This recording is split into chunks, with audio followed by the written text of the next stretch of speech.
ધોરણ 3 વિષય ગણિત. ગણિત વિષયમાં આજે આપણે પ્રકરણ 7 સમય વહી જાય છે એમાં એક ભાગ આપણે આગળ શીખી ગયા છીએ. તેમાં આપણે કોયડા જ ભણી ગયા, તાતા થઈને રમત કરી ગયા છીએ. એના પછી મિનિટ, કલાક, દિવસો નો સમય એ શીખી ગયા છીએ. અને સૌપ્રથમ એક વાર્તા પણ આપણે ચિત્ર વાર્તા પણ સમજી લીધી છે કે ઉલટા સુલટા સમયની ચિત્ર વાર્તા. હવે આજે આપણે જન્મનું પ્રમાણપત્ર એના વિશે શીખીશું. તો જન્મનું પ્રમાણપત્ર એટલે શું બાળકો?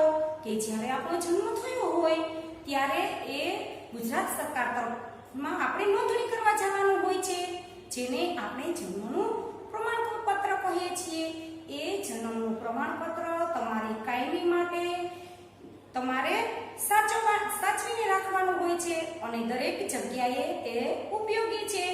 જેમ કે સૌપ્રથમ તો તમે શાળામાં પ્રવેશ કરો ત્યારે જન્મનું પ્રમાણપત્ર સૌપ્રથમ આપવાનું હોય છે.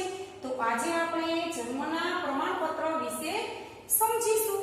તો જુઓ બાળકો, આપણને અહીં જન્મનું પ્રમાણપત્રનું આપણને દેખાય જ છે. જન્મનું પ્રમાણપત્ર આપેલું છે અને એ ઉપરથી આપણને કેટલીક ખાલી જગ્યાઓ પણ આપેલું છે. તો એ એક ગામનું જન્મનું પ્રમાણપત્ર છે કે વાડુકડ ગ્રામ પંચાયત જે છે ત્યાં એક રાધા નામની છોકરી જન્મી છે. તેનું પ્રમાણપત્ર આજે આપણે જોઈ રહ્યા છીએ. તો ચાલો એ પ્રમાણપત્ર આપણને શું આપને કેટલી જન્મ તારીખ છે, કઈ જાતિ છે એની, એ આપણે જોઈએ છીએ. તો ચાલો એ આજે આપણે શીખીશું.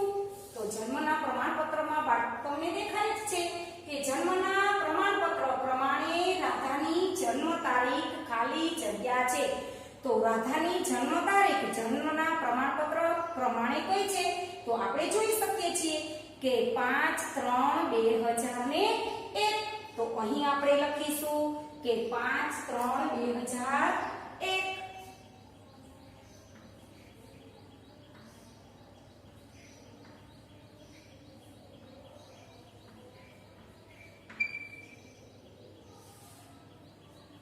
જન્મ પ્રમાણપત્ર પ્રમાણે રાધાની જન્મ તારીખ. હવે રાધાની જન્મ તારીખ કઈ છે બાળકો? તો કે 5/3/2001. એ આપણે જોઈ શકીએ છીએ જન્મના પ્રમાણપત્રમાં. રાધાના પિતાનું નામ. હવે રાધાના પિતાનું નામ શું છે એ પણ આપણે જોઈ શકીએ છીએ. તો કે પ્રકાશભાઈ પટેલ. તેના પિતાનું નામ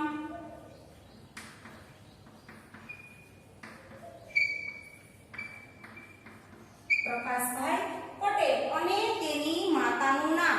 તો એની માતાનું નામ શું છે? તો કે માતાનું નામ ગીતાબહેન છે. માતાનું નામ ગીતાબેન. હવે એના પછી જન્મનું પ્રમાણપત્ર કઈ તારીખે નોંધવામાં આવ્યું છે? જો બાળકો, હવે જે જન્મનું પ્રમાણપત્ર છે એ કઈ તારીખે નોંધવામાં આવ્યું છે? તો કે જ્યારે આ રાધા નામની છોકરીનો જન્મ થયો એ જ તારીખે જન્મનું પ્રમાણપત્ર નોંધવામાં આવ્યું છે. તો આપણે કઈ તારીખ દર્શાવશું? તો કે 5/3/2001. આ તારીખે રાધાના જન્મનું પ્રમાણપત્ર નોંધવામાં આવ્યું છે. હવે તેના પછી 5/3/2001 ને શબ્દમાં કઈ રીતે લખાય? શબ્દમાં તો કે આપણે શબ્દમાં લખતા શીખીશું. એ તો આગળ પણ આપણે બાળકો અંકને શબ્દોમાં અને શબ્દને અંકમાં શીખી જ ગયા છીએ. તો અહીં 5/3/2001 એટલે કે જે આ પ્રથમ છે એ તારીખ બતાવે છે મહિનાની, અને જે વચ્ચેનો અંક છે એ મહિનો દર્શાવે છે. દાખલા તરીકે અત્યારે કયો મહિનો ચાલે છે? 9મો મહિનો. એવી જ રીતે આ ત્રીજો મહિનો છે અને 2001.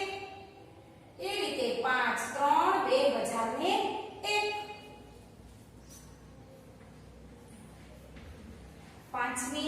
ત્રીજો મહિનો કયો આવે બાળકો? તો કે જાન્યુઆરી, ફેબ્રુઆરી ને માર્ચ. તો કે 5મી માર્ચ 2001.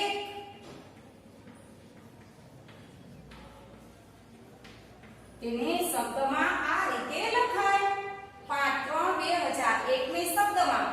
માર્ચ 2001. હવે 5/3/2010 ના રોજ રાધાની ઉંમર ખાલી જગ્યા વર્ષ હશે. જો બાળકો ખાસ સમજો, રાધાનો જન્મ થયો ત્યારે કઈ તારીખ હતી? તો કે 5/3/2001.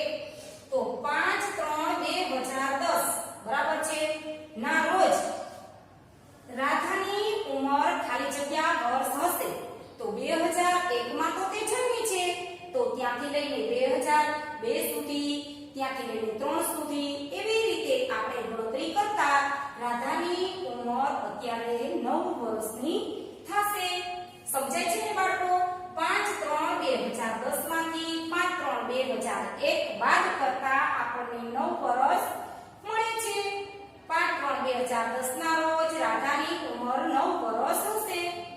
એ જ રીતે તમારા જન્મનું પ્રમાણપત્ર હોય બાળકો, તો તમે પણ આ રીતે તમે એને સમજી શકો છો. 5/7/2001 ના રોજ રાધાની ઉંમર ખાલી જગ્યા મહિના હશે. જો બાળકો અહીં વર્ષ કીધું હતું કે કેટલા વર્ષ હશે, અહીં શું પૂછ્યું છે આપણને કે 5/7/2001 ના રોજ રાધાની ઉંમર ખાલી જગ્યા મહિના હશે. હવે મહિનો એટલે કે એ જ વર્ષની અંદર આપણે એ ગોતવાના છે. તો આ 7મો મહિનો દર્શાવે છે. જ્યારે જ્યારે જન્મી હતી ત્યારે કેટલામો મહિનો હતો? ત્રીજો. હા, તો ત્રીજા 3 થી લઈ 4, 4 થી લઈ 5, 5 થી લઈ 6, 6 થી લઈને 7, એટલે કે 4 મહિના. 5/7/2001 ના રોજ રાધાની ઉંમર 4 મહિના હશે. કેટલી હશે બાળકો? તો કે 4 મહિના. રાધાની ઉંમર ખાલી જગ્યા તારીખે 5 વર્ષની હશે. હવે કેટલી તારીખે રાધાની ઉંમર 5 વર્ષની હશે એ જોવા માટે આપણે શું કરવાનું? તો કે 5/3/2001 ત્યારે જન્મ થયો, તો 2002 આવે ત્યારે તેનું 1 વર્ષ પૂરું થાય. 2003 આવે ત્યારે 2 વર્ષ પૂરા થાય. એ જ રીતે જ્યારે 5/3 અહીં સમજાવું તમને, 5/3/2002 ત્યાંથી લઈ અને 5/3/2006 એટલે કેટલા વર્ષ થશે બાળકો? રાધાની ઉંમર ખાલી જગ્યા તારીખે 5 વર્ષની હશે. તો 5/3/2006 આપણી ખાલી જગ્યામાં આવે છે. 5/3/2006 તારીખે 5 વર્ષની હશે. સમજાય છે ને બાળકો? 1 વર્ષમાં જન્મ થયો એટલા માટે અહીં આપણે 2002. સમજાય છે બાળકો? હા, હવે આના પછી જોઈએ. હવે બાળકો આપણે જન્મનું પ્રમાણપત્ર જોયું, તો એ જ રીતે એનું ફોર્મ ભરવાનું હોય છે. તો તમારી ગણિતની બુકમાં 101 પેજ ઉપર જો બાળકો 100 પેજ ઉપર એક જન્મનું પ્રમાણપત્ર આપેલું છે. જે સુધા રમેશચંદ્ર ત્રિવેદી છે એનું પ્રમાણપત્ર આપેલું છે અને સામે ફોર્મ પણ આપેલું છે. તો એમાં સૌપ્રથમ શું છે? તો કે ફોર્મ નંબર. આપણે જે ફોર્મ આપ્યું હોય તેના આપણે નંબર લખીશું. એના પછી તો કે સરકાર, ખાલી જગ્યા સરકાર, તો કે કઈ સરકાર? તો કે ગુજરાત સરકાર.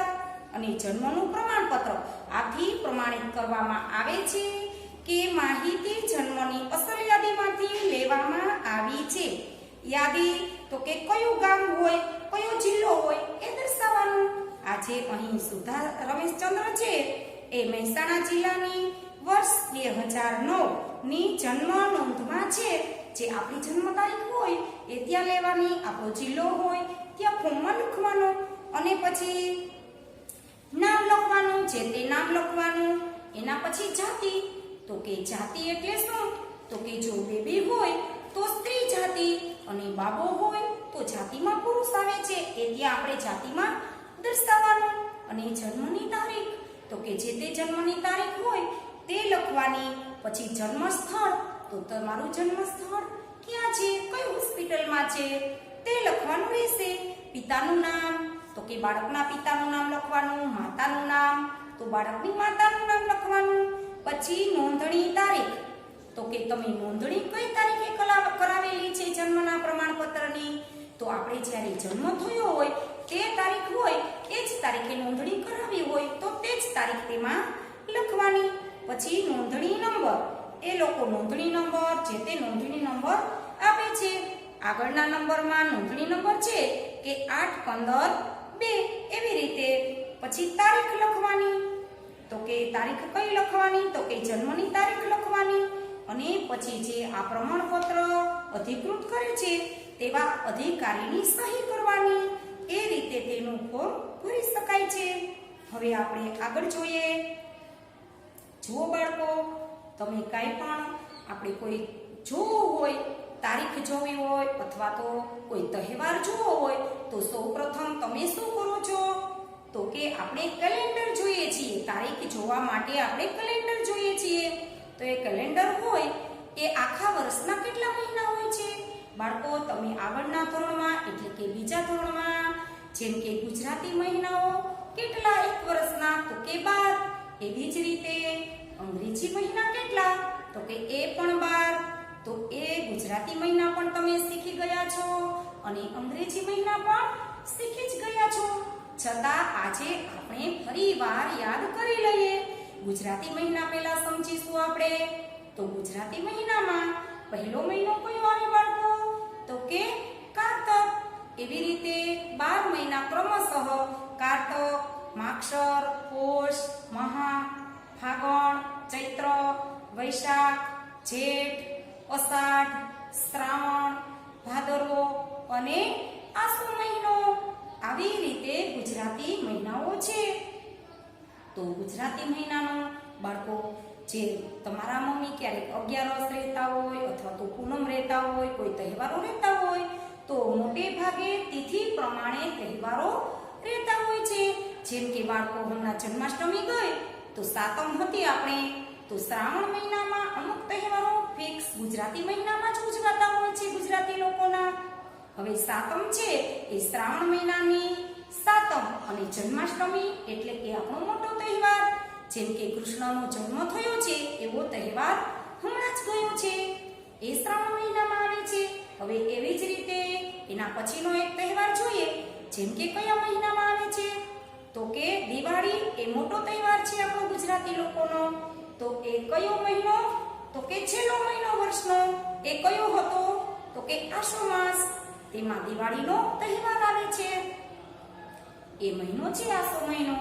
એમાં અમાસને દિવસ એટલે કે વર્ષનો છેલ્લો મહિનો અને છેલ્લો દિવસ એટલે કેવો, તો કે અમાવસ્ય. તે દિવસે દિવાળી આવે છે અને દિવાળીના બીજા દિવસે એટલે કે નવું વર્ષ. અને મહિનો કયો, તો કે કારતક મહિનો ગુજરાતી માસ પ્રમાણે. તો એ દિવસે આપણે શું કરીએ છીએ બાળકો, તો કે આપણે સગા સંબંધીઓના ઘરે જઈએ છીએ અને શુભકામનાઓ પાઠવીએ છીએ. એ બેસતા વર્ષને દિવસે આવું બધું હોય છે. એટલે એ તહેવાર પણ હમણાં આવે જ છે. આ વાત થઈ આપણે ગુજરાતી મહિનાઓની.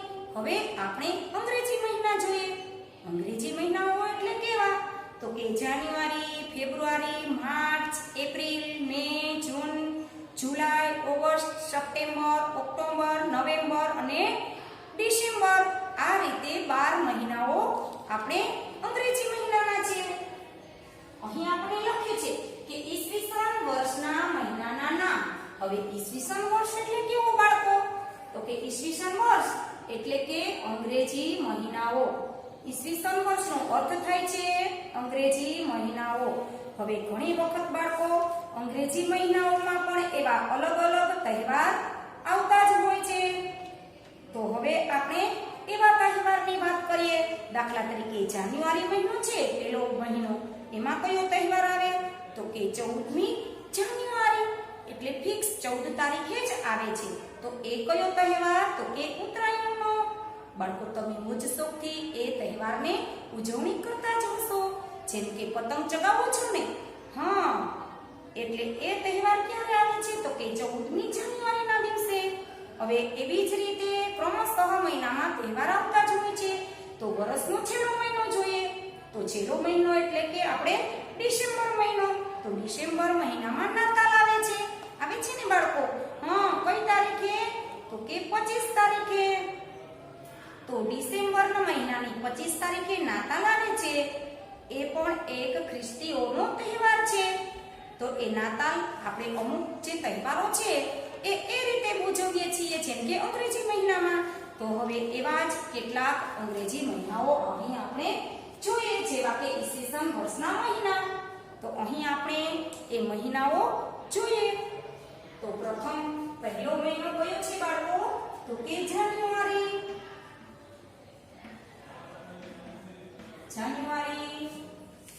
ફેબ્રુઆરી, એના પછી માર્ચ, પછી એપ્રિલ, મે, જૂન. આ કેટલા મહિના થયા બાળકો? 6. હા, 3 અને 3 6. એપ્રિલ, મે અને જૂન. જૂન પછી જુલાઈ,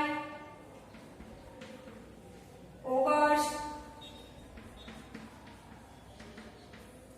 સપ્ટેમ્બર,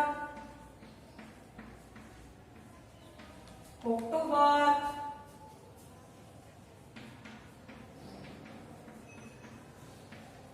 નવેમ્બર ને એના પછી ડિસેમ્બર. આ આપણા ઈસવીસનના મહિના થયા. કેટલા છે બાળકો? તો કે 12 મહિના. આપણે એને ક્રમમાં લખીશું. તો ચાલો આપણે એને ક્રમ આપીએ. 1 2 3 4 5 6, જેથી કરીને તમને ખ્યાલ આવે કે છઠ્ઠો મહિનો કયો? તો કે જૂન. 7 8 9 10 11 અને 12. છેલ્લો મહિનો કયો? તો કે ડિસેમ્બર. તો હવે બાળકો આ થયા મહિના. હવે આપણને કેલેન્ડરમાં તો એવું પણ હોય છે કે કયા મહિનાના કેટલા દિવસો હોય છે. તો આપણે અહીં દિવસો જોવાના છે. અલગ અલગ મહિનાના દિવસો જોઈએ. તો પ્રથમ શરૂઆત કરીએ કે જાન્યુઆરી મહિનો. તો જાન્યુઆરી મહિનાના દિવસો કેટલા બાળકો? તો પ્રથમ આપણે જાન્યુઆરી મહિનાના 31 દિવસ. કેટલા જાન્યુઆરીના મહિનાના? 31. હવે એના પછી જોઈએ. હવે જુઓ બાળકો, એક મહિનો તો તમારે ખાસ યાદ રાખવાનો છે. કયો મહિનો? તો કે ફેબ્રુઆરી. શા માટે? તો કે ફેબ્રુઆરી મહિનાના બધાથી અલગ છે. શા માટે? તો કે એના દિવસો 28 છે. અને હા બાળકો, 3 વર્ષ 28 દિવસ આવે છે અને એક જે ચોથું વર્ષ આવે છે ત્યારે 29 દિવસ આવે છે. શા માટે? તો કે એને આપણે લીપ યર પણ તરીકે ઓળખી શકીએ છીએ. ઘણા બાળકોનો જન્મ બીજા મહિનામાં એટલે કે ફેબ્રુઆરી મહિનામાં 29 આવે છે. તો 29 આવે એને તો 4 વર્ષે એક વખત બર્થડે આવે. બાકી જેને 28 આવતો હોય તો એને દર વર્ષે બર્થડે આવે. તો આવી રીતે આપણે ફેબ્રુઆરીના દિવસો કેટલા? તો કે 28 અથવા તો 29. આ બેમાંથી એક. 3 વર્ષ 28 અને એના પછી ચોથા વર્ષે 29 દિવસ. જાન્યુઆરીના 31, ફેબ્રુઆરીના 28 કા 29 અને માર્ચના 31 દિવસ. હવે એના પછી એપ્રિલના 30. હવે ખાસ એ પણ ધ્યાન રાખવાનું, એક વખત 31 દિવસ આવે અને એક વખત 30 દિવસ આવે. એવી રીતે ક્રમશઃ દિવસો આવતા જાય, જ્યાં એક મહિનાને આપણે બાદ કરવાનો છે. હવે એપ્રિલના 30 હોય તો મહિના કેટલા? તો કે મહિના 31 અને જૂનના તો કે 30. હવે જૂન આવે છે. હવે ક્રમશઃ આ બે મહિનાને તમારે ખાસ યાદ રાખવાના. જે રીતે બીજો મહિનો અલગ છે તે રીતે આ મહિના એવા છે જુલાઈ અને ઓગસ્ટ, જે બંનેના દિવસો સરખા છે. જૂનના 30 અને જુલાઈના 31 અને ઓગસ્ટના પણ 31. આ બે મહિના એવા સરખા છે કે બંનેના દિવસો 31 છે. હવે સપ્ટેમ્બરમાં કેટલા આવશે બાળકો? અહીં 31 આવ્યા તો સપ્ટેમ્બરમાં કેટલા? તો 30. હવે એના પછી ઓક્ટોબરના કેટલા બાળકો? 32 આવ્યા છે આગળના મહિનામાં 9માં. તો અહીં કેટલા આવે છે? 31. હવે એ જ રીતે હવે 11મા મહિના નવેમ્બરમાં. હવે નવેમ્બરના અને ડિસેમ્બરના 31. તમારે સરળતાથી યાદ રાખવું હોય તો એ રીતે આ એક મહિનાને તમારે યાદ રાખવાનો. બાકી 31 પછી એક દિવસ ઓછો એટલે કે 30, તો બીજો મહિનો તો આપણે અલગ જ છે. 31 પછી ચોથા મહિનાના 30, 31, 30. હવે આ બે મહિનાની સાથે રાખવાના છે. જુલાઈ અને ઓગસ્ટ એ બંને મહિનાના દિવસો 31 છે. સપ્ટેમ્બરના 30, ઓક્ટોબરના 31, નવેમ્બરના 30 અને ડિસેમ્બરના 31. હવે એક ટ્રીક આપું છું તમને બાળકો. જ્યારે હું તમારા જેવી હતી અને ભણતી ત્યારે મારા ટીચરે મને શીખવાડેલું એવી રીતે કે 4, 6, 9, 11 તેના તો દિન 30 અવળે 31, એટલે કે બાકી બીજા રહેલા મહિનાના દિવસો 31. આવી રીતે શીખવ્યું હતું. 4, 6, 9, 11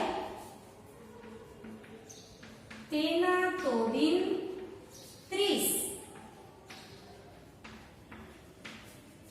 અવળે 31.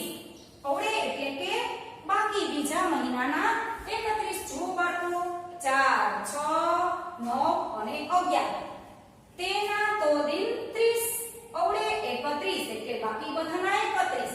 આ એક મહિનાને આપણે બાદ કરવાનો છે. એક મહિનાને આપણે યાદ રાખવાનો. 4, 6, 9, 11 તેના તો દિન 30 અવળે 31. અને ક્રમમાં પણ તમારે મહિના યાદ રાખવાના રહેશે અને આડા-આડા પણ તમારે યાદ રાખવાના રહેશે. જે રીતે આપણે જે અઠવાડિયાના વાર હોય છે રવિ, સોમ, મંગળ, તો ટીચર એ રીતે પૂછે કે સોમવારની પહેલા કયો દિવસ આવે છે, કયો વાર આવે છે. એ જ રીતે ટીચર એવું પણ પૂછી શકે છે કે નવેમ્બર પહેલાનો મહિનો કયો આવે, તો તમારે મહિનાઓ તો યાદ જ રાખવા પડે. એ સિવાય બીજી સ્ટ્રીક પણ તમને આપું છું યાદ રાખવા માટે.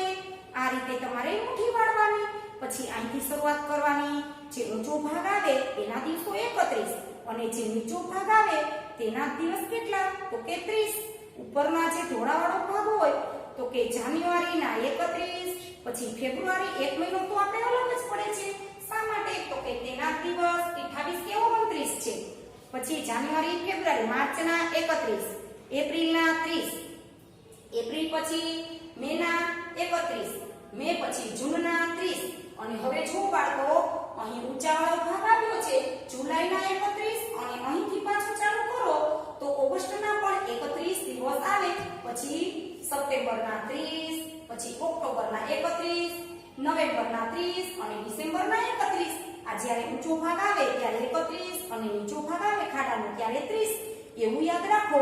અને 7મો મહિનો અહીં છેલ્લે આવે તો 31 આવશે અને 8મો મહિનો પણ અહીં ઊંચા સ્થાનમાં આવે છે એટલે એના પણ 31 દિવસ. એ રીતે તમે યાદ સરળતાથી રાખી શકો. અથવા તો 4, 6, 9, 11 તેના તો દિન 30 અવળે 31. એ રીતે પણ દિવસો તમે યાદ રાખી શકો છો. હવે બાળકો આના પછી જોઈએ આપણે. હવે આપણે કેટલીક 12 મહિનાઓ પરથી કેટલીક ખાલી જગ્યા આપણે પૂરવાના છીએ. જાન્યુઆરી મહિનામાં ખાલી જગ્યા દિવસ હોય છે. તો આપણે બાળકો આગળ જોયું કે જાન્યુઆરી મહિનાના કેટલા દિવસો હોય છે, તો કે તો પહેલો જ મહિનો છે તો જાન્યુઆરી મહિનાના 31 દિવસ હોય છે. હવે એના પછી નંબર 2, ફેબ્રુઆરી મહિનામાં ખાલી જગ્યા દિવસો હોય છે. એ મહિનો પણ અલગ પડે છે જે આપણે ખાસ યાદ રાખવાનું છે. ફેબ્રુઆરી મહિનાના કેટલા દિવસો હોય છે, 28 કે 29 હોય છે ને બાળકો. 3 વર્ષ સુધી 28 દિવસ આવે અને 1 વર્ષ જે 29 નો આવે એને કેવો વર્ષ કહેવાય, તો કે લીપ યર કહેવાય. હવે એના પછી ડિસેમ્બર મહિનામાં ખાલી જગ્યા દિવસ હોય છે. ડિસેમ્બર મહિનો એટલે કયો બાળકો, તો કે વર્ષનો છેલ્લો મહિનો. છેલ્લા મહિનાના દિવસો કેટલા હોય, તો કે 31 દિવસ. એ પણ આપણને યાદ જ છે. એના પછી વર્ષના છઠ્ઠા મહિનાના દિવસ ખાલી જગ્યા હોય છે. છઠ્ઠા મહિનાના કેટલા હોય, પેલું તમને સ્ટીક શીખવાડી હતી 4, 6, 9, 11 તેના તો દિન 30. તો કયો મહિનો છે આ, તો કે છઠ્ઠો મહિનો. તો તેના દિવસ કેટલા, તો કે 30. તમારે ખાસ આડા મહિના પણ યાદ રાખવાના છે અને મહિનાના દિવસ પણ યાદ રાખવાના છે.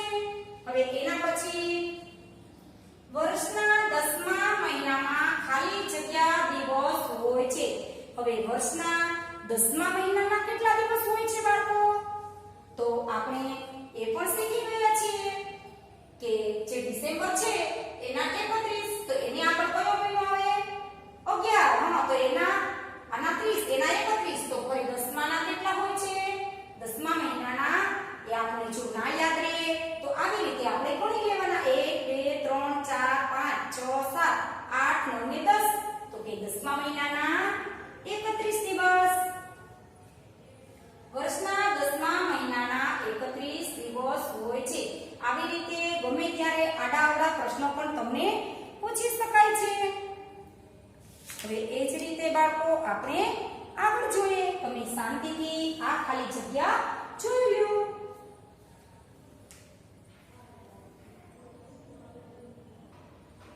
હવે આપણે મહિનાને ક્રમ આપવાના છે. આડાઅવળા દિવસો યાદ રાખ્યા. હવે આપણે શું કરવાનું છે? તો કે મહિના આપણે કઈ રીતે યાદ રાખવાના આડાઅવળા? દાખલા તરીકે એમ હોય કે માર્ચ મહિનો કેટલામો મહિનો છે, તો એ પણ તમારે યાદ રાખવાનું રહેશે. કે ડિસેમ્બર કેટલામો મહિનો છે, એ બધું જ તમારે યાદ રાખવાનું રહેશે. માટે એવો પ્રયત્ન કરીએ. તો એપ્રિલ મહિનો છે એ કેટલામો મહિનો? તો આપણે ગણતરી કરી લેવાની. જાન્યુઆરી, ફેબ્રુઆરી, માર્ચ અને એપ્રિલ. આપણે બેઠા ગણવાનું. તો બાળકો આપણે સરવાળા બાદબાકી બધું આવડી ગયું એટલે એ તો ફાવે જ છે. તો એપ્રિલ છે એ કેટલામો મહિનો છે? તો કે ચોથો. હવે ડિસેમ્બર મહિનો, તો કે વર્ષનો છેલ્લો મહિનો, એ તો સરળતાથી યાદ રહે. તો કે 12મો મહિનો. હવે જૂન છે એ કેટલામો? તો કે જૂન મહિનો છઠ્ઠો મહિનો છે. ઘણું જોઈ બાળકો. જાન્યુઆરી, ફેબ્રુઆરી, માર્ચ, એપ્રિલ, મે અને જૂન. તો જૂન મહિનાનો ક્રમ કેટલામો? તો કે 6 નંબર. હવે ઓગસ્ટ. ઓગસ્ટ છે એ કેટલામો મહિનો? તો કે 8 નંબરનો. જાન્યુઆરી થી લઈને ગણો તો ઓગસ્ટને 8 નંબર આવે છે. હવે સૌપ્રથમ જાન્યુઆરી. એ તો તમને ખ્યાલ જ છે બાળકો. કેટલા નંબર લખો અહીંયા? હા, વેરી ગુડ, 1 નંબર. હવે આવે છે ઓક્ટોબર. તો ઓક્ટોબર છે એ કેટલામો મહિનો છે? તો ગણતરી કરતા આપણને 10મો મહિનો છે ઓક્ટોબર. હવે એના પછી નવેમ્બર. હવે નવેમ્બર છે એ કેટલામો મહિનો છે? તો કે ડિસેમ્બરની આગળનો, એટલે કે ડિસેમ્બર 12. એની આગળ તો કે 11મો મહિનો. નવેમ્બર પછી ડિસેમ્બર આવે છે માટે 11 નંબર. હવે સપ્ટેમ્બર. હવે સપ્ટેમ્બર છે એ કેટલામો મહિનો છે બાળકો? તો ઘણા જ અંકો તો આવી ગયા છે એટલે આપણને એમ પણ ખ્યાલ આવી જાય કે 10મા મહિનાની પહેલા, એટલે કે સપ્ટેમ્બર મહિનો, તો કે 9મો મહિનો. હવે માર્ચ. એ પણ ખ્યાલ આવી જાય. જાન્યુઆરી, ફેબ્રુઆરી ને માર્ચ, તો કે 3જો મહિનો. હવે એના પછી ફેબ્રુઆરી. એ તો આપણને ખબર જ છે કે નંબર 2. હવે મે. જાન્યુઆરી, ફેબ્રુઆરી, માર્ચ, એપ્રિલ ને મે, તો કે 5મો મહિનો. હવે કયો મહિનો બાકી રહ્યો બાળકો? એ પણ ખ્યાલ આવી જાય. જુલાઈ મહિનો, તો કે એ 7મો મહિનો છે. આ રીતે તમારે આડા-અવળા મહિના યાદ રાખવાના, મહિનાના ક્રમ યાદ રાખવાના, કેલેન્ડર પ્રમાણે દિવસો યાદ રાખવાના. આ બધું જ તમારે યાદ રાખવાનું રહેશે. હવે આના પછી અહીં આ લેક્ચર પૂર્ણ થાય છે. હવે આના પછી જોશું. ત્યાં સુધી આવજો. જય મહાદેવ.